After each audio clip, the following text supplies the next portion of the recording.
எல்லாருக்கும் வணக்கம். ரென்னா வீட்டு சமையலில் இன்றைக்கி ரொம்ப சுவையான மீன் குழம்பு சுவையில் கருணக்கிழங்கு புளிக்குழம்பு தான் பார்க்க போகிறோம். இந்த கருணக்கிழங்கு புளிக்குழம்பு ரொம்ப சூப்பராக இருக்கும். இன்றைக்கி சமைச்சு அடுத்த நாள் சாப்பிட்றதுக்கு இன்னுமே ரொம்ப சுவையாக இருக்கும். இந்த முறையில் நீங்கள் சமைச்சு கொடுத்து பாருங்கள். கொஞ்சம் கூட அதில் உள்ள அரிப்புத்தன்மை இல்லாமல் ரொம்ப சுவையாக இருக்கும். எளிமையான முறையில் எப்படி செய்கிறதுன்னு வாங்க பார்த்துடலாம். கருணக்கிழங்கு புளிக்குழம்பு பண்ணுறதுக்கு மிக்ஸி ஜாரில் 15 பூண்டு பல், 20 சின்ன வெங்காயம், பொடியாக நறுக்கின 2 தக்காளி சேர்த்துட்டு நல்லா விழுத அரைச்சி எடுத்துகிட்டு வந்துடலாம். குழம்பு தாளிக்கிறதுக்கு அடுப்பில் பாத்திரம் வச்சுருக்கேன். இதில் 5 டேபிள் ஸ்பூன் நல்லெண்ணெய் சேர்த்துக்கலாம். நல்லெண்ணெய் சேர்க்கும்போது நல்ல சுவையாகவும் மணமாகவும் இருக்கும். எண்ணெய் சூடான பிறகு கடுகு, வெந்தயம், கூடவே கருவேப்பிலை சேர்த்துட்டு நல்லா பொரிய விடலாம். பொரிஞ்சதுக்கு அப்புறமா மிக்சியில் சேர்த்து அரைச்ச விழுது சேர்த்துட்டு நல்லா கலந்து விட்டு வதக்கிடலாம். வெங்காயம், தக்காளி, பூண்டெல்லாம் இந்த மாதிரி அரைச்சி சேர்க்கும்போது குழம்பு நல்ல சுவையாக இருக்கும்.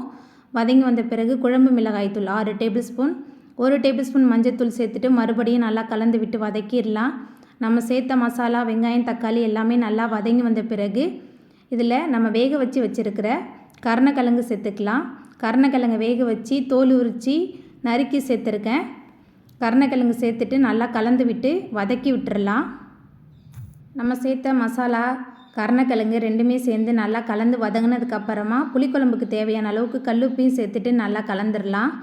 எல்லாமே கலந்து வந்ததுக்கு அப்புறமா இதில் பெரிய லெமன் சைஸ் அளவுக்கு புளியை தண்ணியில் ஊற வச்சு கரைச்சி வச்சுருந்தேன். அந்த புளி தண்ணி கூடவே அரிசி கழுவின தண்ணி சேர்த்துக்கலாம்.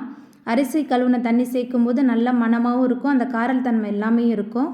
அரிசி கழுவின தண்ணி சேர்த்துட்டு நல்லா கலந்துட்டு கொதிக்க விடலாம். நல்லா கொதித்து வந்ததுக்கப்புறமா அரைச்சி வச்சுருந்த தேங்காய், சீரகம் விழுது சேர்த்துட்டு மறுபடியும் நல்லா கலந்துட்டு கொதிக்க விடலாம்.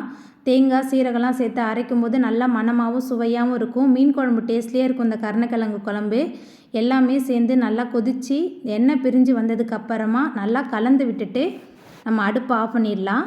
அவ்வளோதாங்க, ரொம்ப சுவையான கருணக்கிழங்கு புளிக்குழம்பு ரொம்ப சூப்பராக ரெடி ஆகிட்டு. இந்த ருசியான கருணக்கிழங்கு புளிக்குழம்பை நீங்களும் உங்கள் வீட்டில் செஞ்சு பாருங்கள். இந்த வீடியோ உங்களுக்கு பிடிச்சிருந்தா லைக் பண்ணுங்கள், ஷேர் பண்ணுங்கள், கமெண்ட் பண்ணுங்கள், சப்ஸ்கிரைப் பண்ணுங்கள். அப்படியே பக்கத்தில் உள்ள பெல் பட்டனையும் கிளிக் பண்ணிடுங்க. தேங்க்யூ.